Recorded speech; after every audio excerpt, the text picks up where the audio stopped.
ఒక అమ్మాయిలో కొన్ని లాక్స్ ఆఫ్ ఎగ్స్ ఉంటాయి. కానీ each month around 20-30 eggs form అయ్యి యూట్రస్‌లోకి వెళ్ళడానికి రన్నింగ్ రేస్ పెట్టుకుంటాయి. కానీ విన్నర్‌కి మాత్రమే యూట్రస్‌లోకి వెళ్ళడానికి ఛాన్స్ ఉంటుంది. సో ఏ ఎగ్ అయితే విన్ అవుతుందో ఆ ఎగ్ మాత్రమే ఫెలోపియన్ ట్యూబ్ ద్వారా ఓవరీ నుండి యూట్రస్‌కి వెళ్తుంది. ఆ మిగతా ఓడిపోయిన ఎగ్స్ అన్ని చచ్చిపోతాయి. ఈ ఎగ్ యూట్రస్‌లోకి వెళ్ళాక 24 అవర్స్ మాత్రమే బ్రతుకుంటుంది. ఆ టైంలో స్పెర్మ్ వచ్చి ఎగ్‌ని మీట్ అయితే బేబీ ఫామ్ అవుతుంది. ఈ ఎగ్ యూట్రస్ కి వచ్చేలోపు బేబీ వస్తుందని జాగ్రత్తగా చూసుకోవడానికి యూట్రస్ ఒక ఎండోమెట్రియం లైన్ ని ఫామ్ చేస్తుంది. ఒకవేళ ఎగ్ రిలీజ్ అయిన 24 అవర్స్ లోపు స్పెర్మ్ ఎగ్ తో ఫర్టిలైజ్ అవ్వకపోతే ఆ ఎగ్ చచ్చిపోతుంది. దానివల్ల ఎండోమెట్రియం లైన్ హార్ట్ బ్రేక్ అయ్యి బాధతో బయటకు వచ్చేస్తుంది. దాన్ని మనం పీరియడ్స్ అంటాం.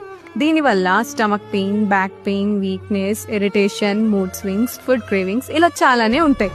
కానీ ఒక్కొక్కరికి ఒక్కోలా ఉంటుంది. కొంతమందికి అయితే పీరియడ్స్ వచ్చే 1 to 2 వీక్స్ ముందు నుండి ఇవి స్టార్ట్ అయిపోతాయి. దాన్ని ప్రీ మెన్స్ట్రువల్ సిండ్రోమ్ అంటారు.